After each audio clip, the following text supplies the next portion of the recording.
Je m'appelle Dorothy Stephen, j'ai 90 ans, et j'ai passé toute ma vie à gérer une petite boulangerie à Cedar Falls, dans le Montana. Veuillez me faire savoir de quel pays et à quelle heure vous regardez, et n'oubliez pas de vous abonner. Pendant cette décennie, j'ai pétri la pâte avant le lever du soleil, décoré des gâteaux de mariage pour la moitié de la ville, et économisé chaque centime pour que ma famille ne connaisse jamais la faim. J'ai élevé mon fils Marcus seul après que son père soit mort dans un accident de construction quand Marcus n'avait que 3 ans. Chaque sacrifice que j'ai fait, chaque anniversaire où j'ai travaillé, chaque cadeau de Noël dont je me suis privé, tout était pour lui. Je pensais qu'aimer signifiait tout donner. Je pensais que la famille signifiait ne jamais compter le coup. Mais la veille de Noël 2023, alors que je me tenais grelottante dans la neige devant la maison de mon propre fils, regardant par la fenêtre alors qu'il riait avec sa femme et la famille de celle-ci pendant que je gelais sur le pas de sa porte, j'ai réalisé quelque chose qui a tout changé. L'amour sans respect n'est que de l'esclavage avec un joli nom. Et à 90 ans, j'en avais fini d'être l'esclave de quiconque. La neige tombait drue ce soir de réveillon de Noël, chaque flocon ressemblant à une petite aiguille contre mon visage ridé. J'étais debout devant la maison de Marcus depuis 20 minutes, mes doigts arthritiques devenant bleus alors que je serrais la tarte aux pommes maison que j'avais cuite ce matin-là. À travers la fenêtre givrée, je pouvais les voir tous à l'intérieur, Marcus, sa femme Bethany, les parents de celle-ci, la famille de sa sœur, tous rassemblés autour de la cheminée, levant leur verre de vin pour porter un toast. La sonnette avait retenti 3 fois. Marcus avait levé les yeux à chaque fois, m'avait vu à travers le panneau de verre, et s'était détourné. Au début, j'ai pensé qu'il ne pouvait peut-être pas me voir clairement à travers la neige. Mais quand Bethany a pointé la porte et qu'il a secoué la tête, articulant des mots que je ne pouvais pas entendre mais que je comprenais parfaitement. « Pas maintenant, maman !» La vérité m'a frappé plus fort que le vent hivernal du Montana. Ils célébraient leur vraie famille, et je n'étais pas invitée. La tarte a glissé de mes doigts gelés et s'est écrasée sur son allée parfaitement déneigée, la garniture aux pommes s'étalant comme mon cœur brisé sur le béton. À l'intérieur, la mère de Bethany, Judith, était assise dans le fauteuil que j'occupais habituellement chaque Noël. Celui le plus proche du feu, celui avec la meilleure vue sur le sapin. Elle portait un pull en cachemire qui coûtait probablement plus cher que mon chèque mensuel de sécurité sociale, et elle n'arrêtait pas de toucher le bras de Marcus en parlant, le revendiquant comme un prospecteur jalonne une mine d'or. J'ai regardé mon fils se pencher vers son toucher, son visage rayonnant du genre de chaleur qu'il me réservait autrefois. Bethany l'a attrapé sous le gui et l'a embrassé de façon théâtrale pendant que tout le monde applaudissait.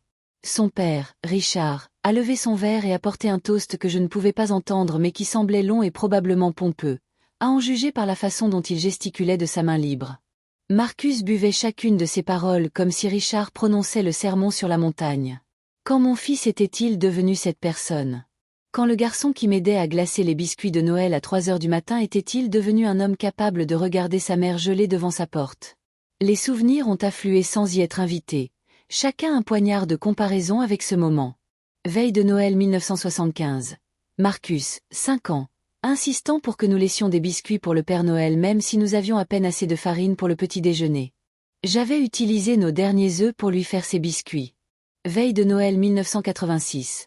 Marcus, 16 ans, travaillant à mes côtés à la boulangerie pour aider à payer ses candidatures universitaires, de la farine dans ses cheveux noirs, riant alors que nous chantions des cantiques faux. Veille de Noël 1995. Marcus, fraîchement diplômé de l'école de droit, me surprenant en payant l'hypothèque de la boulangerie, nous pleurant tous les deux alors qu'il me tendait l'acte. Tout ce que je suis, c'est grâce à toi, maman, avait-il dit alors. Maintenant, 30 ans plus tard, tout ce qu'il était exigeait apparemment que je reste dehors dans un blizzard. Le vent s'est levé, poussant la neige sous le col de mon manteau. Ma canne a glissé sur les marches verglacées, et je me suis à peine rattrapée à la rampe.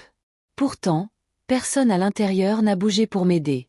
C'est alors que je l'ai vu, le document sur la table d'appoint juste à l'intérieur de la porte, visible à travers l'étroite fenêtre. Même de l'extérieur, je pouvais reconnaître l'entête de Hamilton et Associates, le cabinet d'avocats qui s'occupait de mon testament. Le testament que j'avais mis à jour le mois dernier, celui qui laissait tout à Marcus, le bâtiment de la boulangerie, la maison victorienne que mes parents m'avaient laissée, les comptes d'épargne que j'avais accumulés pendant 90 ans sans jamais prendre de vacances, sans jamais m'acheter quelque chose de joli, sans jamais vivre parce que j'étais trop occupée à subvenir aux besoins. Le document était hors de son enveloppe, étalé sur la table comme s'il l'avait examiné pendant le dîner. Planifiant leur avenir avec ma mort. Un avenir qui commençait apparemment par m'exclure de Noël. Bethany est apparue dans le couloir, m'a vu regarder les papiers, et les a rapidement rangés dans un tiroir. Mais elle n'a pas ouvert la porte. Elle m'a juste fait un petit signe de la main, le genre qu'on ferait à un vendeur insistant, et a disparu dans le cœur chaud et lumineux de la maison que je les avais aidés à acheter. La rage qui m'a remplie alors était différente de tout ce que j'avais ressenti en 9 décennies de vie. Ce n'était pas une colère chaude, c'était une clarté glaciale. Chaque sacrifice a défilé devant mes yeux, les opérations que j'avais reportées parce que Marcus avait besoin d'un appareil dentaire, les vacances que je n'avais jamais prises parce que ses frais de scolarité universitaire passaient en premier, les demandes en mariage que j'avais refusées parce que Marcus a besoin de stabilité. Je lui avais tout donné. Et en retour, il m'avait donné un banc de neige où me tenir pendant qu'il célébrait avec sa vraie famille. Mes mains ne tremblaient plus de froid. Elles étaient stables avec détermination. Demain, Stephen et Associates recevraient un appel. Demain, chaque document portant le nom de Marcus serait modifié. Demain, le fils qui avait laissé sa mère dans la neige apprendrait ce que signifiait vraiment être laissé dans le froid. Mais ce soir, j'avais 20 minutes d'enfer glacé à endurer. Parce que Dorothy Stephen n'avait pas élevé une personne qui abandonne, même si elle avait élevé un fils ingrat. Le retour à ma voiture a failli me tuer, littéralement. Ma Buick de 1998 était garée à 3 pâtés de maison parce que Marcus m'avait dit de ne pas me garer dans son allée. La famille de Bethany a besoin de l'espace, avait-il dit au téléphone ce matin-là. Tu comprends, n'est-ce pas, maman? J'avais compris alors que j'étais gérée, mais je n'avais pas compris que j'étais effacée. Chaque pas dans la neige montante était comme marcher dans du ciment humide. Ma hanche, celle que je m'étais cassée il y a 2 ans en tombant dans la boulangerie, hurlait à chaque mouvement. Mais la douleur physique n'était rien comparée à l'avalanche émotionnelle qui écrasait ma poitrine. Quand j'ai atteint ma voiture, je ne sentais plus mes pieds. Le moteur a craché avant de démarrer. Même ma voiture était plus vieille que la relation de Marcus avec ses beaux-parents. Alors que j'étais assise là, attendant que le chauffage se mette en marche, j'ai vu une autre voiture s'arrêter devant la maison de Marcus. Une Mercedes, naturellement. D'autres membres de la famille de Bethany arrivant pour la fête à laquelle je n'étais pas assez bien pour assister. Le trajet de retour était dangereux. Les rues étaient vides. Tout le monde était à l'intérieur avec leur famille, là où ils appartenaient. Tout le monde sauf Dorothy Stephen, qui n'appartenait nulle part, apparemment. 2 fois j'ai dérapé sur du verglas, mon cœur battant alors que je luttais pour contrôler le volant. Une partie de moi se demandait si cela importerait si je lâchais simplement prise. Laissais la voiture glisser dans le ravin qui longeait Maple Street. Qui remarquerait même que j'étais partie? Marcus l'apprendrait probablement de mon avocat à la lecture du testament. Pleurerait-il alors? Ou lui et Bethany calculeraient-ils simplement à quelle vitesse ils pourraient vendre la boulangerie? La pensée que Bethany transforme l'œuvre de ma vie en un bar à jus branché ou un studio de yoga m'a fait serrer le volant plus fort. Non. Je ne leur donnerai pas la satisfaction d'hériter de quoi que ce soit, pas même du chagrin. Alors que je tournais enfin dans ma rue, j'ai pris une décision. Dorothy Stephen avait passé 90 ans à être nécessaire. Il était temps d'apprendre comment être indispensable. Ma maison était sombre et froide, j'avais baissé le chauffage avant de partir, essayant d'économiser de l'argent comme toujours. Les vieilles habitudes ont la vie dure, même quand on meurt plus durement. Le sapin de Noël que j'avais décoré seul se dressait dans le coin, ses lumières débranchées pour économiser l'électricité. Les cadeaux en dessous, tous soigneusement emballés pour Marcus et Bethany, semblaient se moquer de moi maintenant. Un pull que j'avais tricoté pour lui pendant 6 mois, travaillant malgré mon arthrite. Un livre de cuisine vintage pour elle que j'avais trouvé dans une vente immobilière, pensant qu'elle pourrait vouloir apprendre quelques recettes de famille. Recettes de famille. La blague était si amère que j'ai vraiment ri, un son dur dans la maison vide. Quelle famille! Le garçon qui s'était accroché à mes jupes était devenu un homme qui ne pouvait même pas ouvrir sa porte. J'ai branché les lumières du sapin par dépit. Que la facture d'électricité soit damnée. Si j'allais comploter le démantèlement de l'héritage de mon fils, je le ferais avec un éclairage festif. L'horloge de la cuisine indiquait 21h47. Dans le passé, Marcus aurait déjà appelé à 7 heures, vérifiant que j'étais bien rentré. Mon téléphone restait silencieux sur le comptoir, pas même un texto. Je me suis fait du thé avec des mains tremblantes, renversant de l'eau sur la cuisinière. En attendant qu'elle bouille, j'ai remarqué la photo sur le réfrigérateur, la remise de diplôme de l'école de droit de Marcus. Je me tenais à côté de lui, rayonnante de fierté, ma main sur son épaule. Rien de tout cela n'aurait été possible sans toi, maman, avait-il dit dans son discours ce jour-là. Le major de promotion, remerciant sa mère qui avait travaillé 18 heures par jour pour le faire étudier sans prêt. Le public m'avait fait une ovation debout. Maintenant, je ne pouvais même pas obtenir une place à sa table. J'ai retiré la photo du réfrigérateur et l'ai jetée à la poubelle. Le sifflement de la bouilloire ressemblait à un cri, correspondant à celui qui montait dans ma gorge. Alors que j'étais assise à ma table de cuisine, réchauffant mes mains sur la tasse, j'ai commencé à faire une liste. Pas une liste de courses ou une liste de choses à faire, j'en avais fait des milliers au fil des ans. Celle-ci était différente. C'était un inventaire de tout ce que j'avais construit, économisé et sacrifié. La propriété de la boulangerie seule valait. Les comptes d'épargne, les obligations, le petit portefeuille d'actions que j'avais constitué en ne m'achetant jamais rien de neuf, au total, ma succession valait près de 4 millions de dollars. 4 millions de dollars sur lesquels Marcus comptait, littéralement, d'après ses papiers étalés sur sa table d'appoint. 4 millions de dollars qui pourraient faire beaucoup de bien entre des mains qui le méritaient. Héloïse, la fille de ma voisine, qui me rendait visite chaque semaine sans faute. La banque alimentaire où j'avais fait du bénévolat pendant 30 ans. Le fonds de bourse de l'école culinaire. Tous plus dignes qu'un fils qui laissait sa mère geler. Le matin de Noël est arrivé comme un invité indésirable, apportant avec lui le genre de clarté qui ne vient qu'après une nuit blanche de rage et de planification. J'avais passé des heures devant mon ordinateur, recherchant, écrivant des emails, prenant des notes. Mes doigts, encore raides du froid, avaient tapé avec une vitesse surprenante. La fureur, j'ai découvert, était meilleure que les médicaments contre l'arthrite. À l'aube, j'avais un plan. Mais d'abord, je devais survivre au jour de Noël.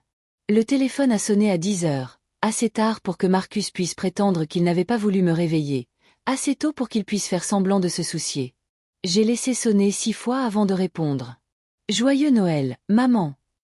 Sa voix était brillante, fausse comme des guirlandes. Désolée pour hier soir. Le dîner de famille de Bethany s'est prolongé très tard, et nous ne voulions pas te déranger en appelant. Le mensonge a glissé de lui si facilement. Je me suis demandé combien d'autres j'avais avalé au fil des ans sans goûter leur amertume. Tu m'as vu à la porte, Marcus. Ma voix était stable, froide comme la neige qui avait trempé mes bottes. Je suis restée là pendant 20 minutes.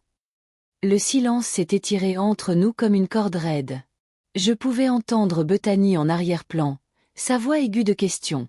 Finalement, Marcus s'est éclairci la gorge. Maman, tu dois comprendre. Les parents de Bethany sont très particuliers sur leur tradition familiale. Ils font la veille de Noël de la même façon depuis 40 ans. Je ne pouvais pas simplement interrompre cela. Interrompre.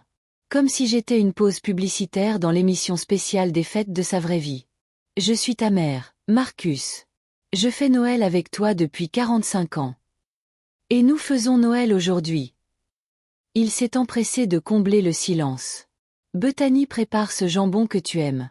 Peux-tu venir vers 14 heures? Le jambon que j'aimais. Pas celui que je lui avais appris à faire quand il avait 12 ans, celui que nous avions perfectionné ensemble au fil des années de pratique. Le jambon de Bethany. Même nos traditions avaient été remplacées. Je vais y réfléchir, ai-je dit, et j'ai raccroché avant qu'il ne puisse répondre. La vérité était que j'y avais déjà réfléchi. J'y avais réfléchi toute la nuit. Comment il répartirait son temps, me donnant les heures restantes après que la famille de Bethany ait eu les créneaux privilégiés. Comment je serais assise à leur table en faisant la conversation polie tout en sachant que j'avais été enfermée dehors la nuit précédente. Comment Bethany servirait des petits pains achetés en magasin alors que les miens faits maison étaient dans mon congélateur, non désirés. Non. Dorothy Stephen avait mangé sa dernière miette d'humiliation. Le téléphone a sonné à nouveau immédiatement. Je l'ai débranché. Mon téléphone portable a vibré ensuite. Marcus, puis Bethany, puis Marcus encore. Je l'ai éteint aussi. Qu'il se demande. Qu'il s'inquiète. Pour une fois, qu'il ressente une fraction de l'incertitude que j'avais ressentie debout dans cette neige, regardant ma famille célébrer sans moi. Au lieu d'aller chez Marcus, j'ai conduit jusqu'à la boulangerie. Elle était fermée pour Noël, bien sûr, mais j'avais les clés. J'avais toujours eu les clés. Ce bâtiment avait été ma vraie maison pendant 70 ans, plus que n'importe quelle maison. L'odeur familière de levure et de vanille m'a enveloppée comme une étreinte alors que j'allumais les lumières. Tout était comme je l'avais laissé la veille de Noël. les mélangeurs industriels propres et en attente, les fours froids mais prêts, les vitrines vides mais brillantes. C'était ce que j'avais construit avec ses mains, ses recettes, cette détermination. Marcus n'avait jamais compris que la boulangerie n'était pas seulement une entreprise. C'était mon autobiographie, écrite en farine et en sucre et en nuit blanche. Chaque gâteau de mariage avait une histoire. Chaque lot de petits pains représentait un autre mois de facture payée, une autre année de l'avenir de Marcus assuré. Je suis allé dans mon bureau à l'arrière, j'ai sorti les vieux registres du coffre-fort. Des pages et des pages de calculs minutieux, des décennies d'économie et d'épargne documentées dans mon écriture précise. 1978. J'ai renoncé à acheter un nouveau manteau d'hiver pour payer les soins dentaires de Marcus. 1983. J'ai travaillé en double tout l'été pour pouvoir payer son camp de basket-ball. 1991. J'ai refusé une offre de rachat qui m'aurait mise à l'abri pour la vie parce que Marcus a dit qu'il pourrait vouloir gérer la boulangerie un jour. Il ne l'a jamais fait, bien sûr.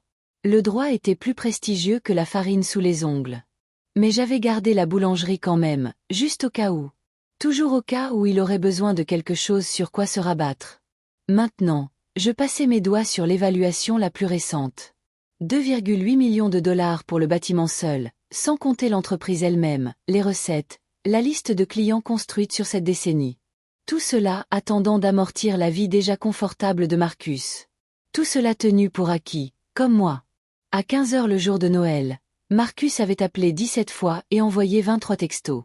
Je le sais parce que j'ai compté chacun d'eux, les savourant comme des chocolats coûteux. Maman, où es-tu? Nous sommes inquiets. Le jambon refroidi. Ce n'est pas ton genre. Ce dernier m'a fait rire à haute voix dans ma cuisine vide. Non, ce n'était pas mon genre. L'ancienne Dorothy se serait précipitée, s'excusant de les avoir fait attendre. L'ancienne Dorothy aurait fait semblant que tout allait bien, aurait avalé la douleur comme un mauvais médicament et aurait souri pendant le dîner. Mais l'ancienne Dorothy était morte de froid la nuit dernière, debout dans la neige devant la maison de son fils. La femme qui avait survécu était quelqu'un de nouveau, quelqu'un qui comprenait que le respect ne pouvait pas être gagné par le service seul. À 16 heures, une voiture s'est garée dans mon allée. Pas Marcus, il ne quitterait jamais ses beaux-parents le jour de Noël. C'était Héloïse qui me d'accent grave côté, portant un plat couvert et arborant une expression inquiète. « Madame Stephen? J'ai vu votre voiture dans l'allée et je me demandais si vous alliez bien. Marcus a appelé chez nous pour vous chercher. » Elle se tenait sur mon porche, se balançant d'un pied sur l'autre, trop polie pour mentionner qu'elle m'avait vue par la fenêtre et savait que j'étais à la maison depuis le début. Cette jeune femme, sans lien de parenté avec moi, montrant plus d'inquiétude sincère que mon propre fils. « Entrez, ma chère, ai-je dit, ouvrant grand la porte. Voulez-vous du thé? » Héloïse avait emménagé il y a 3 ans, une infirmière travaillant de nuit à l'hôpital. Nous étions devenus amis comme le font les voisins, progressivement, à travers des tasses de sucre empruntées et des plaintes partagées sur le temps. Mais elle n'avait jamais oublié mon anniversaire, n'avait jamais manqué de prendre de mes nouvelles après une tempête de neige, ne m'avait jamais fait sentir comme une obligation à gérer. Alors qu'elle s'installait à ma table de cuisine, je me demandais pourquoi la gentillesse d'étranger semblait plus authentique que le devoir de la famille. Marcus semblait vraiment bouleversé, dit Héloïse prudemment, enroulant ses mains autour de sa tasse. Il a dit que vous deviez venir pour le dîner de Noël. Devais-je? J'ai gardé ma voix neutre. Il me semble me souvenir avoir été désinvité du dîner de la veille de Noël. Difficile de suivre quand on a 90 ans. Les yeux d'Héloïse se sont écarquillés. Elle savait, bien sûr. Tout le monde dans la rue m'avait probablement vu debout devant la maison de Marcus la nuit dernière.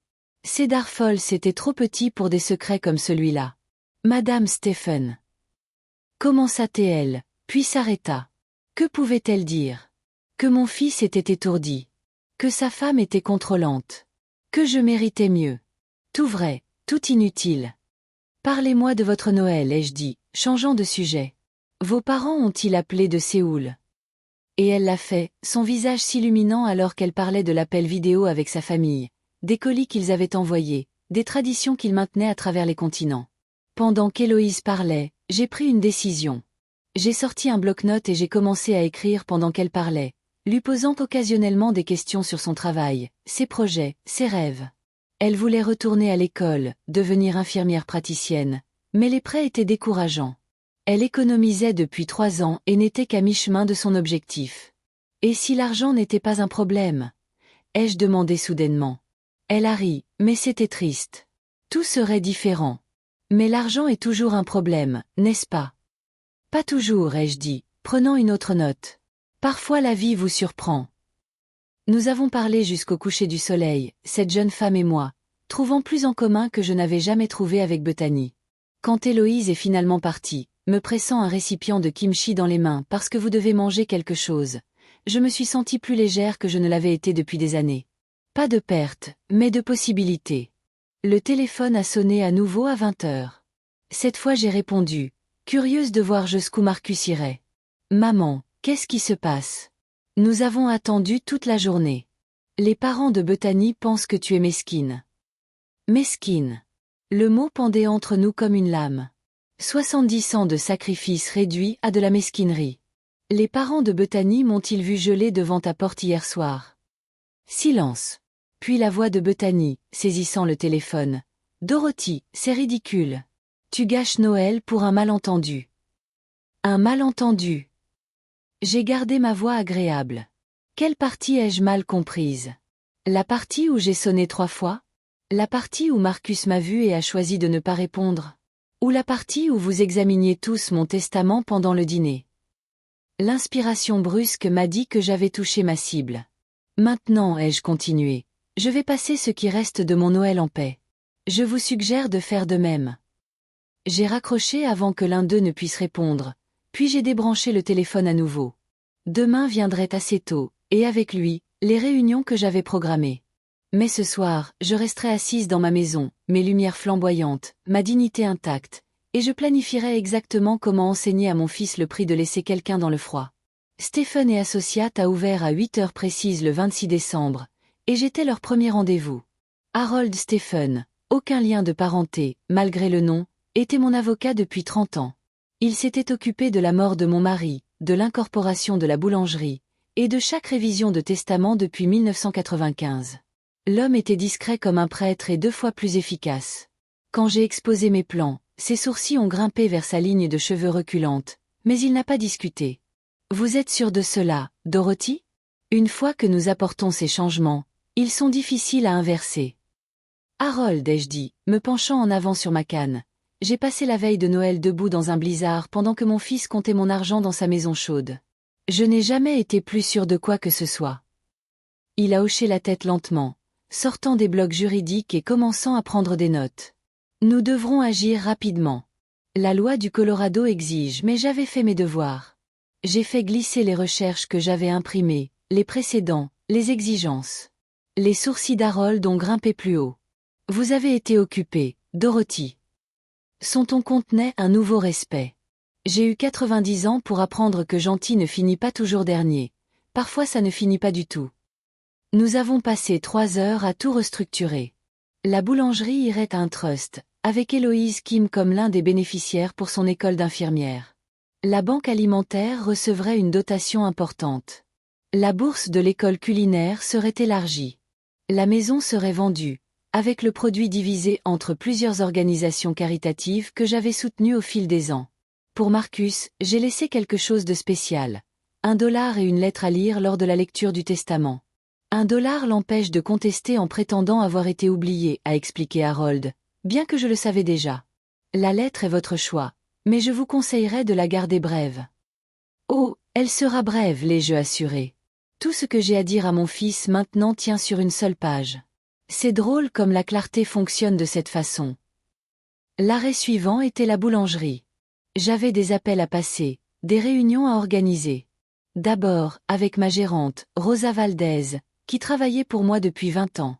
Quand je lui ai proposé de lui vendre l'entreprise, pas le bâtiment, celui-ci allait au trust, mais les recettes, l'équipement, le nom de la boulangerie Stephen, elle a fondu en larmes. Madame Stephen, je ne peux pas me permettre, ai-je mentionné le prix? L'ai-je interrompu. $1. Le même montant auquel mon fils m'évalue. Considérez cela comme une justice poétique. Les larmes de Rosa ont coulé plus fort, mais maintenant elles étaient mêlées d'incrédulité et de joie.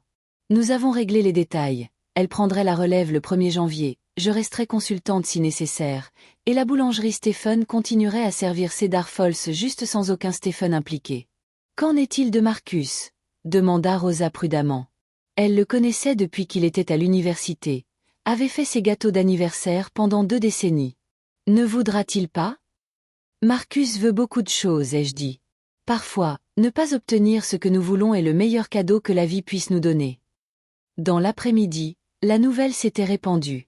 Les petites villes ont leur propre Internet, alimenté par les ragots et les rencontres à l'épicerie. Mon téléphone sonnait constamment. Je l'avais rebranché pour profiter de la symphonie. Marcus a appelé. Bethany a appelé.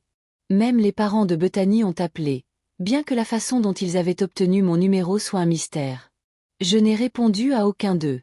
Au lieu de cela, je me suis assise dans mon bureau à la boulangerie, regardant Rosa faire l'inventaire avec des mains tremblantes, incapable encore de croire à sa fortune. « Vous savez ce que je veux faire en premier ?» a-t-elle demandé, tenant les clés que je venais de lui donner comme si elles étaient en or. « Je veux faire étudier ma fille à l'école culinaire. Elle a le don, Madame Stephen.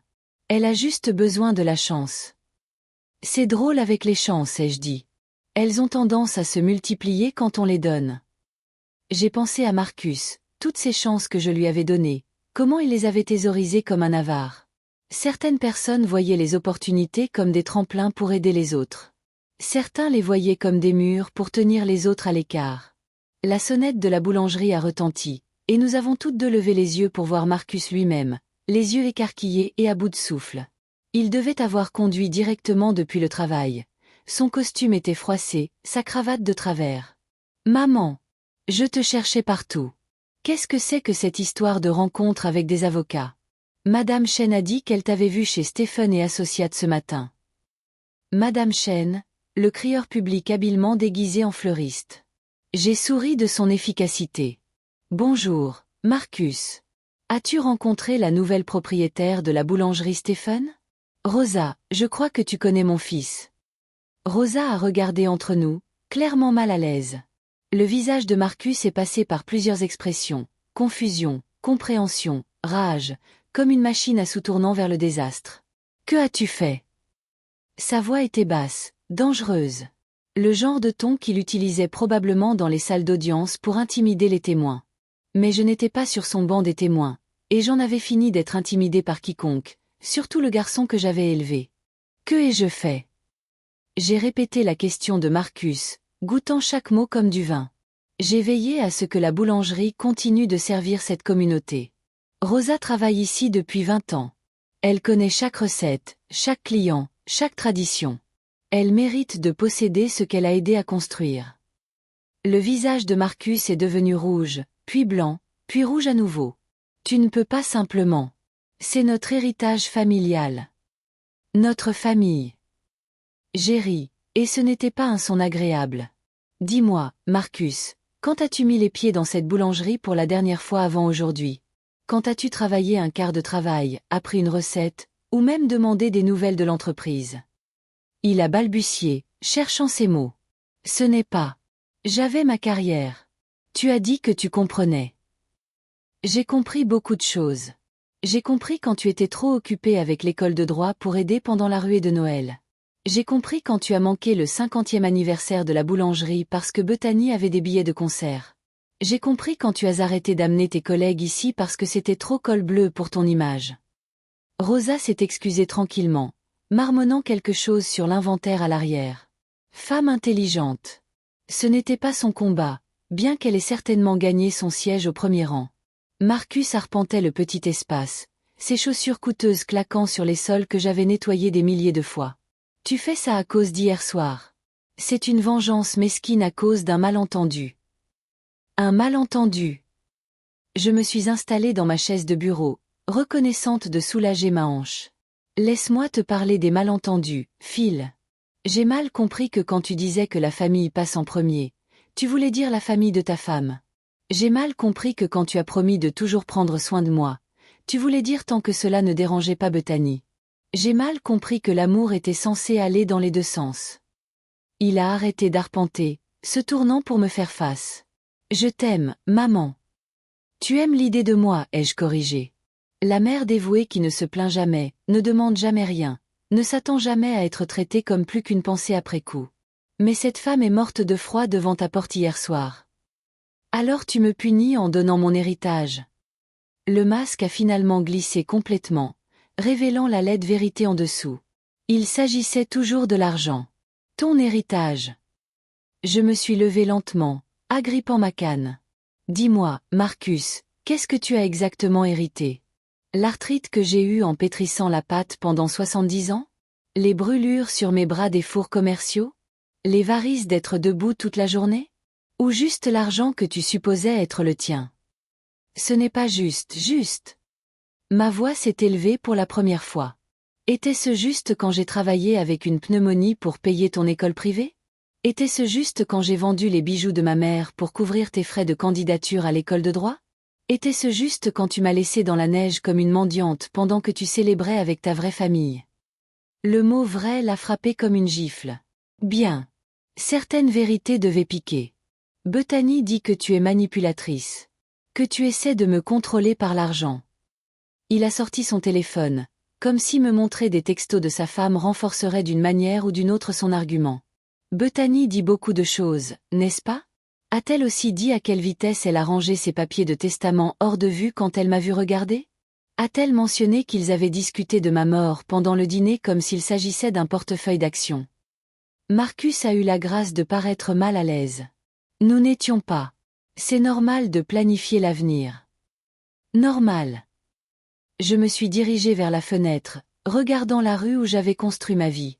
C'est normal de revoir le testament de ta mère pendant qu'elle gèle dehors? Dis-moi, les parents de Bethany ont-ils trouvé cela normal? Ou étaient-ils trop occupés à s'asseoir dans mon fauteuil pour remarquer? Le silence s'est étiré entre nous comme de la tire, collant et difficile à briser. Finalement, Marcus a essayé une approche différente, sa formation d'avocat prenant le dessus. Maman, tu as 90 ans. Ces changements soudains. Les gens pourraient remettre en question ta capacité mentale. Cela pourrait devenir laid. C'était ça. La menace enveloppée dans l'inquiétude. Mon fils, l'avocat, planifiait déjà sa stratégie. Qu'il questionne, ai-je dit calmement. Harold Stephen est mon avocat depuis 30 ans. Le docteur Martinez est mon médecin depuis 20 ans. Les deux témoigneront que je suis plus aiguisé qu'un nouveau couteau à pain. Mais vas-y, Marcus. Conteste le testament. Traîne ta mère de 90 ans devant les tribunaux. Je suis sûr que cela fera des merveilles pour ta réputation dans cette ville. Il s'est dégonflé comme un mauvais soufflé. Je ne voulais pas dire. Je ne ferai pas. Tu ne ferais pas. Je me suis tourné pour lui faire face complètement. Hier, je n'aurais pas pensé que tu me laisserais dans la neige. Mais nous voilà, tous les deux en train d'apprendre de nouvelles choses l'un sur l'autre. Marcus a quitté la boulangerie comme un ouragan en retraite, toute fureur soufflée et destruction dispersée. Je l'ai regardé partir dans sa BMW, se dirigeant probablement vers la maison pour élaborer une stratégie avec Bethany. Qu'il planifie. J'avais mes propres préparatifs à faire. Les jours suivants se sont écoulés dans un tourbillon d'activités. Des papiers à signer, des comptes à transférer, une vie entière de possessions à trier. J'ai engagé une société de vente immobilière, un jeune couple sympathique spécialisé dans ce qu'ils appelaient délicatement des transitions de vie. Ils ont parcouru ma maison, cataloguant 70 ans d'accumulation, et je me sentais plus légère avec chaque article étiqueté. La porcelaine que Bethany avait toujours admirée mais jamais utilisée quand elle venait? Vendue. Les meubles anciens que Marcus avait réservés pour un jour? Partis. Chaque pièce qui quittait ma maison emportait avec elle le poids de l'attente, le fardeau d'être la gardienne de choses pour des gens qui ne pouvaient pas garder foi en moi. Héloïse passait quotidiennement, apportant des courses que je n'avais pas demandées et de la compagnie dont je ne savais pas que j'avais besoin. Le 28 décembre, elle m'a trouvé en train de trier des albums photos, décidant quel souvenir valait la peine d'être gardé. C'est Marcus. Elle a pointé une photo d'un garçon aux dents écartées couvert de farine, souriant à l'appareil photo. C'était Marcus, ai-je corrigé. Ceci n'est qu'une preuve de qui il était. J'ai retiré la photo de sa pochette, l'ai étudiée une dernière fois, puis l'ai laissée tomber dans la boîte de dons. Héloïse m'a regardé trier des centaines de photos avec le même détachement clinique. Ça ne fait pas mal, a-t-elle finalement demandé. Se débarrasser de tous ses souvenirs. Ce ne sont pas des souvenirs, ai-je expliqué. Ce sont des accessoires. Tu vois celle-ci. J'ai tenu une photo de la remise de diplôme du lycée de Marcus. J'ai travaillé 3 emplois cette année-là pour payer son voyage de fin d'études en Europe. Mais vois-tu qui n'est pas sur la photo? Moi. Je travaillais ce jour-là aussi. Le démantèlement systématique de l'accumulation de ma vie ressemblait à de l'archéologie à l'envers. Au lieu de découvrir l'histoire, je l'enterrais. Chaque boîte que j'emballais était un petit enterrement pour la femme qui avait cru que le sacrifice était la même chose que l'amour. La robe de mariée que j'avais gardée pour une petite fille qui n'existerait jamais est allée à une œuvre de charité. Les livres de recettes annotés de mon écriture soignée sont allés à Rosa, qui a pleuré sur chaque page. La Bible familiale où j'avais enregistré les naissances et les décès est allée à la société historique. Que quelqu'un d'autre trace les branches de cet arbre généalogique flétri. Avec chaque article qui partait, ma maison devenait plus vide et je devenais plus pleine. L'espace apparaissait là où l'encombrement avait vécu. La lumière atteignait des coins qui avaient été sombres pendant des décennies. C'était comme me regarder émerger d'un cocon fait des attentes des autres. Le 30 décembre, Harold a appelé avec une mise à jour. Tout est en ordre, Dorothy. Les trusts sont établis, les bénéficiaires ont été notifiés, et le Nouveau Testament est à toute épreuve. J'ai également reçu plusieurs appels de l'avocat de votre fils. Il en a déjà un, n'est-ce pas? Je n'étais pas surprise. Marcus avait toujours été efficace quand l'argent était impliqué. Que veut son avocat? Négocier. Apparemment, Marcus est prêt à pardonner votre comportement récent si vous reconsidérez. Pardonner. J'ai ri si fort que j'ai dû m'asseoir. Comme c'est magnanime. Et quel comportement exactement a besoin d'être pardonné? Prendre le contrôle de mes propres actifs? Refuser d'être un paillasson?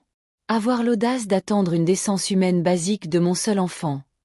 Harold s'est éclairci la gorge diplomatiquement. Dois-je leur dire que les négociations sont closes?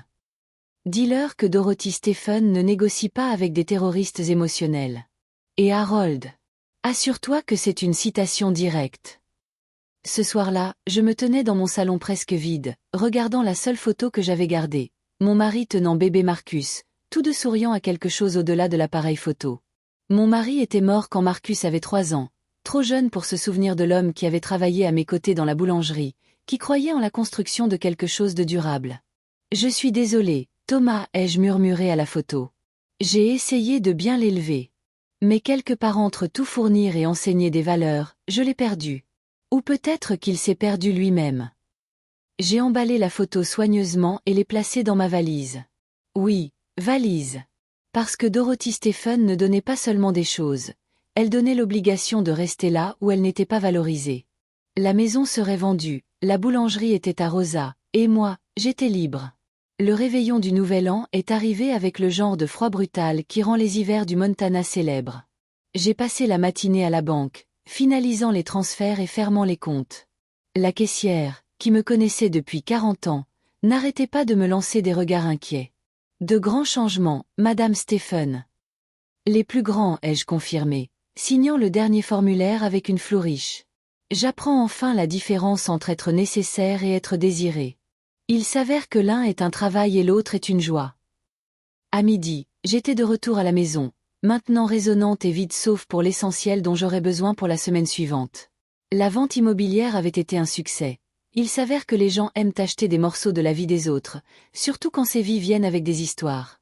Les meubles victoriens, les ustensiles de cuisine vintage, les trésors accumulés de 9 décennies, tous dispersés maintenant dans de nouvelles maisons où ils pourraient être appréciés au lieu d'être anticipés comme héritage. La sonnette a retenti à 14 heures. Je savais qui ce serait avant d'ouvrir.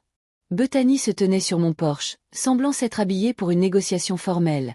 Tailleur de pouvoir, perles, le genre de maquillage qui prend 1 heure mais vise à paraître naturel. Derrière elle, Marcus attendait près de leur voiture, trop fier ou trop honteux pour s'approcher. Dorothy, commença-t-elle, sa voix atteignant cette note faussement douce que j'en étais venue à mépriser. Puis-je entrer? Je pense que nous devons parler, de femme à femme. Je me suis écartée, lui faisant signe d'entrer dans mon salon vide. Ses talons claquaient sur les sols nus, le son résonnant comme un jugement. Elle a regardé autour d'elle, prenant l'absence de tout, et j'ai vu le moment exact où elle a réalisé l'étendue de ce qu'ils avaient perdu. Où est tout? Parti, ai-je dit simplement. Vendu, donné, donné à des gens qui l'apprécieront. Voulez-vous du thé? J'ai encore une bouilloire. Elle a refusé le thé mais a accepté un siège sur l'une des 2 chaises pliantes que j'avais gardées. Le contraste entre sa tenue de créateur et la chaise métallique aurait été drôle si j'avais eu de l'humour pour cette famille. Dorothy, je veux m'excuser pour la veille de Noël. Il y a eu une mauvaise communication sur l'heure. Nous pensions que vous veniez plus tard. Bethany, les jeux interrompus. J'ai 90 ans, pas stupide. J'ai vu Marcus me regarder à travers la porte. Je t'ai vu cacher les papiers du testament. Il n'y a pas eu de mauvaise communication. Il y a eu un choix. Et vous l'avez tous les deux fait. Elle s'est déplacée mal à l'aise, croisant et décroisant les jambes. Tu dois comprendre, mes parents sont très particuliers sur leurs traditions. Ils font Noël de la même façon depuis des décennies. Ce n'est rien de personnel. Rien de personnel. Je me suis penchée en avant sur ma canne. Dis-moi, Bethany, qu'est-ce qui est plus personnel que d'exclure la mère de ton mari d'une célébration familiale? Qu'est-ce qui est plus personnel que de la traiter comme une intrusion tout en planifiant de dépenser son argent? Nous n'étions pas, arrête. J'ai levé la main. Au moins aie le courage de posséder ta cupidité. Tu veux l'héritage sans l'inconvénient de la personne dont il provient. Mais voici ce que tu n'as pas compris. L'argent gagné par le sacrifice ne peut pas être réclamé par l'égoïsme. Sa façade s'est légèrement fissurée. Ce n'est pas juste. Nous t'avons incluse dans plein de choses. Nous t'avons invité pour Thanksgiving. Oui, à 16 heures, après que vous ayez déjà mangé avec votre famille à midi. J'ai eu de la dinde réchauffée et de la farce froide, tout comme j'ai eu des portes verrouillées la veille de Noël. Tu distribues des miettes d'inclusion comme si j'étais un chien errant mendiant de la nourriture de table. Le silence s'est étiré jusqu'à ce que Bethany montre enfin ses vraies couleurs. Bien. Tu veux de l'honnêteté? Oui, mes parents ne t'aiment pas. Ils pensent que tu es collante et démodée. Ils pensent que Marcus s'est marié en dessous de lui quand il a choisi quelqu'un d'une famille de boulangers au lieu de leur cercle social. Et peut-être qu'ils ont raison. Peut-être que si tu avais fait plus d'efforts pour t'intégrer, pour être moins évidente sur ton origine. C'était ça. La vérité, laide et brute comme une blessure fraîche. J'avais été rejetée non pas pour qui j'étais, mais pour ce que je représentais, les racines ouvrières que Marcus était désespéré de cacher. Merci, ai-je dit tranquillement. Merci d'être enfin honnête. Maintenant sors de ma maison. Elle s'est levée brusquement, renversant presque la chaise. Tu fais une énorme erreur, Dorothy. Marcus est ta seule famille. Tu mourras seule dans une maison de retraite, et personne ne le saura même. Peut-être ai-je convenu. Mais je préfère mourir seule avec dignité que vivre entourée de gens qui me voient comme un distributeur automatique avec de l'arthrite. Dis à Marcus qu'il a 3 jours pour contester le testament s'il veut traîner ça devant les tribunaux. Après ça, je quitte le Montana, et il peut expliquer à tout le monde à Cedar Falls comment il a laissé sa mère gelée dans la neige pour le confort de ses beaux-parents. Elle est sortie en trombe, ses talons battant une retraite furieuse. Par la fenêtre, je l'ai regardé gesticuler sauvagement vers Marcus, qui était encore trop lâche pour me faire face lui-même. Ils sont partis dans une gerbe de gravier, et je n'ai ressenti que du soulagement. Le garçon que j'avais élevé était parti, remplacé par un étranger en costume coûteux qui valorisait sa mère moins que son statut social. Il était temps d'arrêter de pleurer quelqu'un qui était parti depuis des années. Le 2 janvier s'est levé clair et brillant, le genre de matin d'hiver qui fait ressembler la neige à des diamants. Je me suis réveillée dans ma maison vide pour la dernière fois, mes quelques possessions restantes déjà emballées dans ma voiture. La clôture était prévue pour demain. Une jeune famille achetait la maison, excitée de la remplir de leurs propres souvenirs. Le mari était enseignant, la femme infirmière. Ils avaient 2 jeunes enfants qui avaient couru dans les pièces en riant pendant la visite, revendiquant déjà des espaces pour eux-mêmes. C'est à ça que servaient les maisons, le rire, la vie, l'amour. Pas des sanctuaires pour des enfants ingrats. Je me suis habillée soigneusement dans ma meilleure robe en laine, la bordeaux que j'avais gardée pour les occasions spéciales. Aujourd'hui était qualifié. Aujourd'hui, Dorothy Stephen fermait le livre sur une vie et en ouvrait une autre. À 90 ans, la plupart des gens diraient qu'il était trop tard pour de nouveaux chapitres. Mais la plupart des gens n'avaient pas été debout dans la neige la veille de Noël et senti leur cœur se transformer de chair en acier. Rosa m'a rencontré à la boulangerie à 6 heures du matin, comme nous l'avions fait chaque matin pendant 20 ans. Mais ce matin était différent. Ce matin, elle possédait les clés. Nous nous sommes tenus dans la cuisine où j'avais passé la plus grande partie de ma vie, et elle ne pouvait pas arrêter de pleurer. Je promets que j'en prendrai soin, Madame Stephen. Je garderai toutes vos recettes exactement les mêmes. Toute la ville aura toujours vos brioches à la cannelle. Change ce que tu veux, lui ai-je dit, le pensant vraiment. Fais en le tien, Rosa. La seule tradition qui vaut la peine d'être gardée est la gentillesse, et tu en as beaucoup. Nous nous sommes étreintes, la farine se transférant de son tablier à ma belle robe. Ça ne me dérangeait pas. Certaines tâches valaient la peine d'être portées. Je suis sortie par la porte de derrière, ne voulant pas de chichi, mais j'ai trouvé une petite foule rassemblée dans la ruelle. Des clients réguliers, des employés passés et présents, même le maire. La nouvelle s'était répandue que Dorothy Stephen partait. Nous voulions dire au revoir, a dit Madame Chen, pressant un petit cadeau emballé dans mes mains. Et merci. Pour tout. Un par un, ils se sont avancés. Le jeune couple dont j'avais fait le gâteau de mariage à crédit quand ils ne pouvaient pas se le permettre. Le père célibataire que j'avais embauché quand personne d'autre ne voulait lui donner une chance. L'adolescent à qui j'avais appris à faire de la pâtisserie et qui dirigeait maintenant son propre restaurant à Denver. Ces gens, aucun d'entre eux n'étant de la famille, montraient plus d'affection sincère en 5 minutes que mon fils n'en avait montré en 5 ans. Je n'ai pas pleuré, Dorothy Stephen ne faisait pas de larmes publiques. Mais mon cœur, cet organe gelé que je pensais mort, a dégelé juste un peu. « Où irez-vous » a demandé quelqu'un. « Quelque part de chaud, ai-je dit, ce qui était à la fois vrai et délicieusement vague. Qu'il se demande. Que le mystère de la disparition de Dorothy Stephen devienne une légende de Cedar Falls. Le trajet jusqu'à Denver a pris 3 heures. J'avais fait ce voyage des centaines de fois au fil des ans, généralement pour rendre visite à des fournisseurs ou assister à des conventions de pâtisserie. Cette fois, je prenais un vol pour San Diego, où un petit appartement m'attendait près de l'océan. Bail au mois, meublé, à distance de marche de tout. À 90 ans, j'allais enfin vivre quelque part sans neige, sans souvenirs, sans le poids des attentes ingrates. L'agent de sécurité de l'aéroport, un jeune homme aux yeux gentils, m'a aidé avec mes bagages. « Vous rendez visite à de la famille ?» a-t-il demandé de manière conversationnelle. « Non, ai-je dit, nous surprenant tous les deux avec mon sourire. Je me rends visite à moi-même.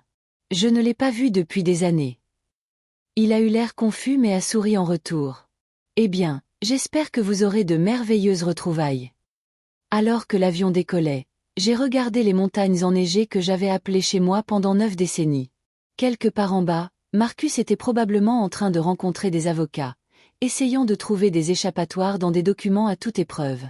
Bethany calculait probablement ce qu'ils avaient perdu, additionnant des chiffres qui ne s'additionneraient jamais à ce qui comptait vraiment.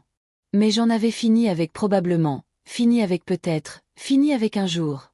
À 30 000 pieds, volant vers un océan que je n'avais vu qu'en photo, Dorothy Stephen était enfin, pleinement, libre. L'hôtesse de l'air m'a offert un verre de champagne gratuit. Apparemment, c'était l'anniversaire de quelqu'un en première classe. Je l'ai accepté, levant le verre dans un toast silencieux. Au nouveau départ. À se choisir soi-même.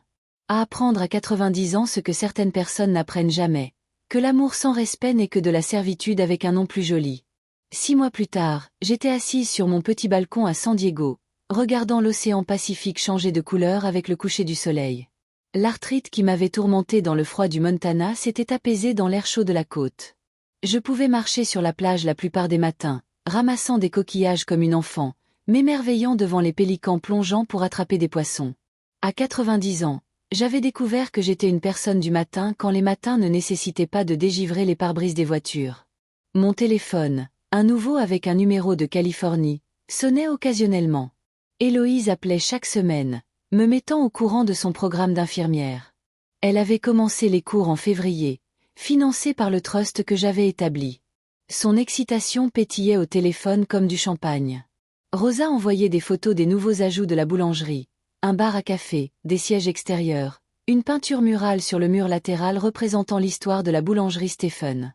Elle avait gardé mes recettes mais ajouté les siennes, créant une fusion qui avait des files d'attente autour du pâté de maison. Le directeur de la banque alimentaire envoyait des lettres reconnaissantes sur leur nouveau programme. Les récipiendaires de bourse de l'école culinaire envoyaient des vidéos de leur création. Toutes ces graines que j'avais plantées fleurissaient sans moi, et c'était exactement comme il se devait. Marcus avait contesté le testament, bien sûr. Harold Stephen me tenait informé avec des mises à jour sèches, à la manière d'un avocat, qui parvenait encore à transmettre de l'amusement. La contestation avait été rejetée en un temps record. Apparemment, se présenter au tribunal et argumenter que votre mère de 90 ans vous devait des millions parce que vous aviez gracieusement permis qu'elle vous donne tout pendant 45 ans ne plaisait pas au juge. Le moulin à ragots de Cedar Falls, selon les emails de Madame Chen, n'avait pas été tendre avec lui. C'est incroyable à quelle vitesse une réputation peut s'effondrer quand elle est construite sur du sable. Les parents de Bethany avaient pris leur distance une fois l'argent disparu, les beaux-parents de Beautemps étant ce qu'ils étaient. La dernière fois que j'ai entendu, Marcus et Bethany vendaient leur maison, réduisant à quelque chose qu'ils pouvaient réellement se permettre. La vie sans filet de sécurité s'avérait éducative. Mais je ne m'attardais pas sur leurs difficultés. Mes journées étaient trop remplies de ma propre vie, celle que j'avais reportée pendant 9 décennies. J'ai rejoint un groupe d'écriture au centre communautaire, mettant enfin sur papier des histoires que j'avais portées pendant des années.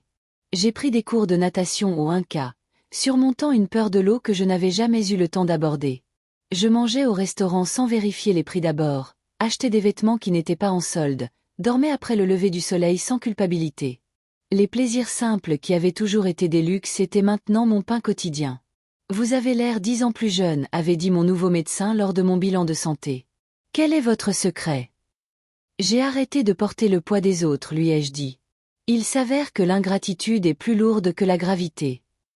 Un soir, alors que je regardais le soleil fondre dans l'océan comme du beurre sur du pain chaud, ma sonnette a retenti.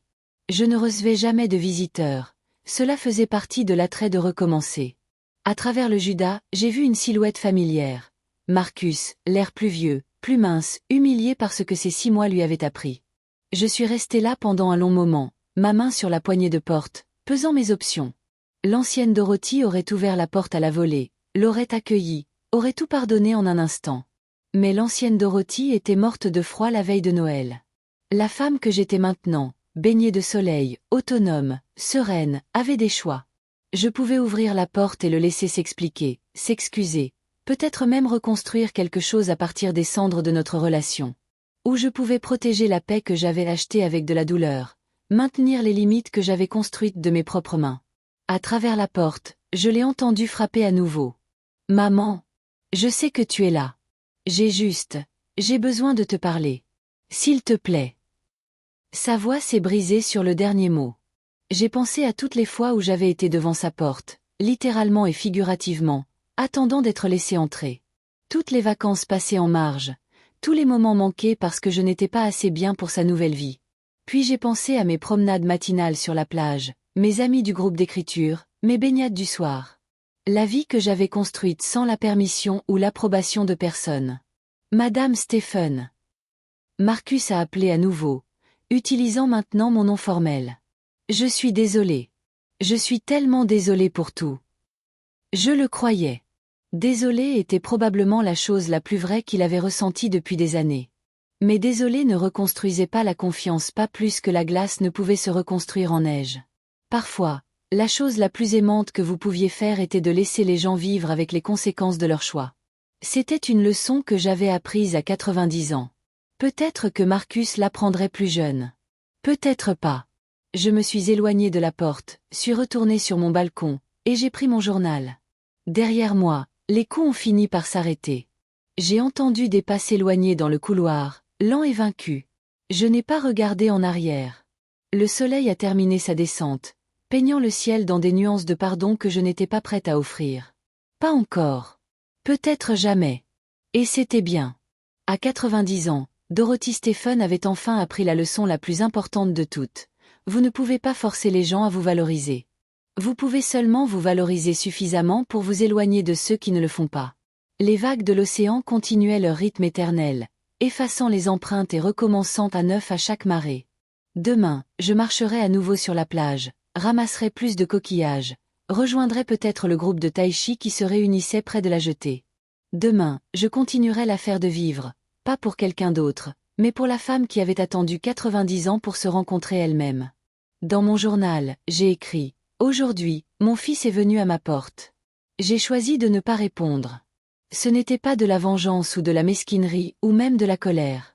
C'était du respect de soi, arrivant avec des décennies de retard mais toujours bienvenus. Certains ponts, une fois brûlés, éclairent le chemin vers de meilleurs endroits. Certaines fins sont vraiment des débuts déguisés. Et parfois, le plus grand cadeau que vous pouvez donner à quelqu'un est l'occasion de vous manquer, de comprendre enfin le poids de ce qu'ils avaient et ont jeté. Je suis Dorothy Stephen. J'ai 90 ans. Et je suis enfin, vraiment, chez moi. Fin.